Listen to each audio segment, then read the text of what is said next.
Hello, doctors. I'm your host, Chip Fichtner, co-founder of Large Practice Sales, and you're listening to Practice Partnership, Monetizing Your Dental Practice. This is the podcast where I teach you how to build long-term wealth by partnering with an invisible dental support organization and continuing as an owner and leader of your practice for years or decades, all while retaining full autonomy in your dental practice. In this episode, I want to talk to you about the key differences between an invisible DSO and a dental support organization that you may be familiar with for the last few decades. It's something that every doctor of every age across the country should fully understand. Let's get into my conversation with producer Gabe. So Chip, can you start by telling us about the key differences between a DSO and an IDSO? The invisible DSO concept is not particularly new. It's been around for over 30 years. And an invisible DSO differs from a traditional, as we call it, branded dental support organization in a number of significant ways. The branded DSOs have built their businesses by acquiring 100% of various practices. And in a typical DSO transaction, the doctor is seeking a retirement or transition or exit strategy and will typically sell 100% of their practice to the DSO for cash up front, and then will continue to work for the practice as the doctor for 1, 2, or 3 years after closing of the transaction. So historically, the DSOs have grown by buying 100% of a practice, with doctors heading for the end of their careers. The invisible DSO model is very different. The invisible DSOs, in essence, will come in and be a silent partner and provide the resources of a bigger group like a DSO, but yet to doctors who remain independent and autonomous.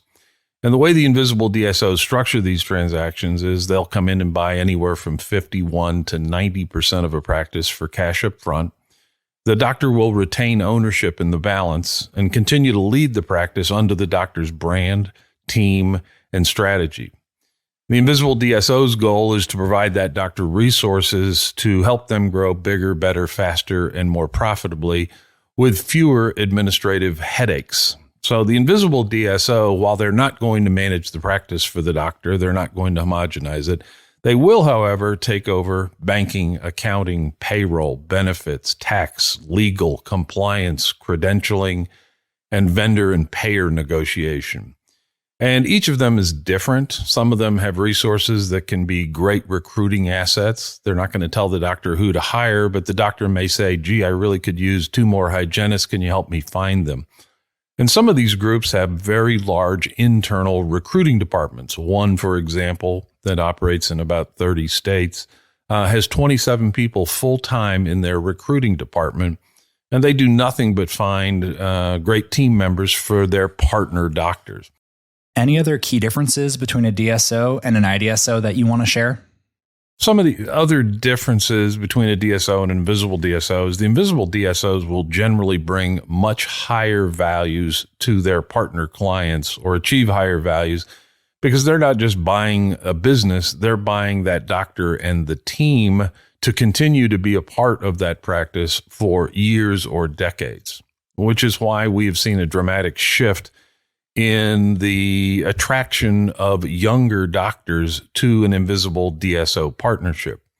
As an example, last year we did $612 million of invisible DSO partnerships for doctors in 29 states with dozens of invisible DSOs. And out of that $612 million, $102 million of those transactions were for doctors in their 30s. When you're a doctor in your 30s, you may be eager to offload some of the administrative minutia and potentially see the value of that retained ownership increase dramatically more than if they had remained independent. It's not unusual for doctors to see returns on that equity portion that they retained as an owner grow by 2, 3, 5, 10, and sometimes 20 times over periods of 3, 5, and 10 years. And each one of the invisible DSOs is going to have different upside opportunities, but it really is an opportunity for doctors to not just make a high level of ordinary income, but also to potentially create generational wealth over time at long-term capital gains tax rates, which obviously are much lower. That makes sense. In the past, doctors only considered a DSO or an IDSO relationship as a transition or retirement tool. Is that still true today? Historically, DSOs were an exit opportunity for doctors looking at the end of their careers. And you can use the word exit or retirement or transition, but generally the DSOs, the branded DSOs, were partnering with doctors at the end of their careers. The invisible DSOs, however, are more interested in younger doctors in which they can create long-term multi-decade partnerships. It is not a retirement or exit strategy. It's an opportunity for younger doctors to reduce their administrative burdens, grow bigger, better, faster, have a better work-life balance, and ultimately participate in significant upside gains on that equity portion or ownership that they retained, either directly in their practice or at the parent company. Right. Moving on, what's been the impact of the current financial market turmoil and higher interest rates on practice values? Logically, and the perception of doctors that I talk to every day is that values should be declining due to interest rates, inflation, bank crashes, et cetera. But the reality is far different from the perception. We're achieving higher values for our doctors in 2023 than we did in 2022, which is a record year. But more telling is the number of bidders that we're getting for our clients. As a general rule, we won't accept a client unless we know of at least 6 qualified bidders, and that's how we drive up values. Multiple bidders not only drives up value, but gives the doctors multiple options in their prospective partners. We had 2 transactions last month where one of the doctors had 18 qualified bidders and another one in the same town had 13 qualified bidders. So the actual number of bidders has been going up, which coincidentally has been driving up values to new records. I think over the next 3, 6, 12 months, we're going to continue to see growth in the number of bidders and continuation of the extraordinary high values with great potential partners. When a doctor partners with an IDSO, what operational changes should they expect in their practice? One of the great things about an invisible DSO and in our process is that the doctors will fully understand long before they get engaged, much less married, exactly what will and will not change in their new IDSO partnership. Now, the way we do that is certainly by encouraging the doctors during the process to ask the various prospective bidders what changes will happen, and the prospective bidders will tell them. In our process, we're going to introduce doctors to other doctors that have done transactions with the groups that they are considering as finalists so that they can have a doctor-to-doctor conversation and ask those questions of the doctor, their peer, and what they experienced. Hey, what changed? What didn't change? Are you glad you did it? Would you do it again? Did they do what they said they would do? And we think that's an important part of the function that we perform in the process because we want our doctors to be extraordinarily happy after they complete a transaction, not just because their bank account is fatter, but because they're getting the services and the benefits from that partnership that they were sold on. Doctors who join Invisible DSOs are generally extremely happy because their administrative burdens have been reduced. No one has told them who to hire, who to fire, or how to do dentistry. These groups are very hands-off, but it's a collaborative relationship. It's not a command and control. Great. What determines the initial value of a practice in an IDSO partnership, and what are the longer-term value aspects of partnership? And can you explain the dental trifecta? The initial values of practices today are based on a relatively complex set of factors. Certainly the operating profitability or EBITDA of the practice is relevant, but it's not the only factor. There can be other things that drive value, including the doctor's age, the doctor's location, the doctor's growth rate, and the prospective growth opportunities for that practice within the community, whether that's via expansion of the existing practice volume, better utilizing their existing capacity, or it may be through synergies with other practices that the group that they're partnering with might be partnering with in the same community. And we see that a lot in what we call a dental trifecta. A dental trifecta is where a group focuses on only partnering with pedos, orthos, and oral surgeons in the same community. And when they're able to do that, you see increases in not only initial values, but also in long-term profitability opportunities on the equity for the doctor, because you have a referral ecosystem where the pediatric practices within the group refer to the orthodontic practices for braces, and both the pediatric and the orthodontic practices refer to the oral surgeons in the group, in the community, for various procedures, especially including wisdom teeth. And so you're able to create an ecosystem that drives internal growth without marketing dollar expenditures. And therefore, you're creating not only higher initial values for those three types of practices, but you're also creating long-term economic values.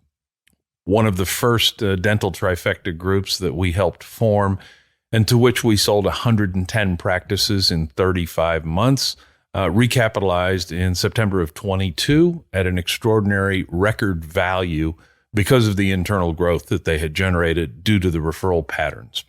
Right on. How does an IDSO help doctors with recruiting and retaining? So one of the primary challenges facing dentists of all types today is recruiting. The Invisible DSOs have certain levers that they can pull in recruiting that independent practices don't have.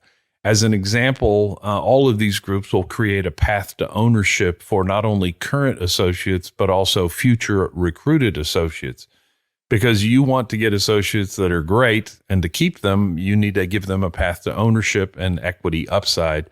And all of the Invisible DSOs are going to create that path, thus keep to their bedrock philosophy, which is we want owner doctors operating our practices.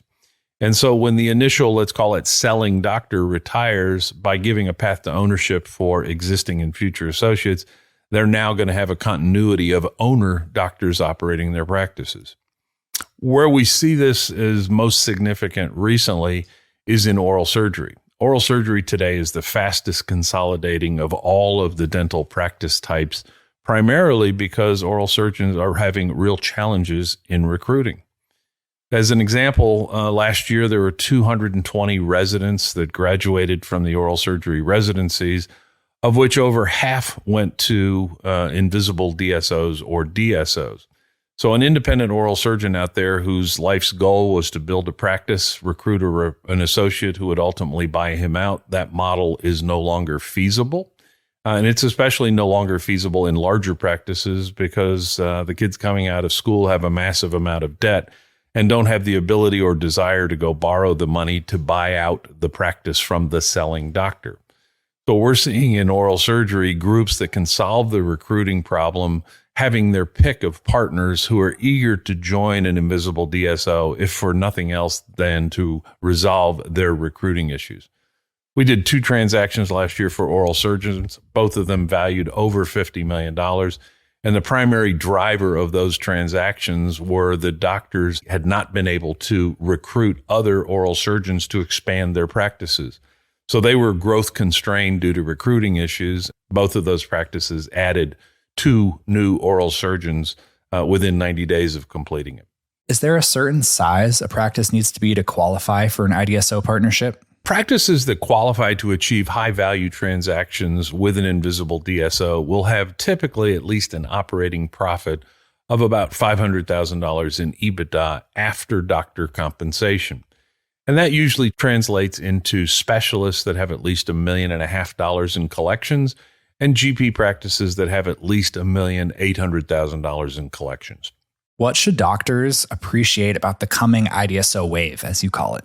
Every doctor should fully understand the coming Invisible DSO wave.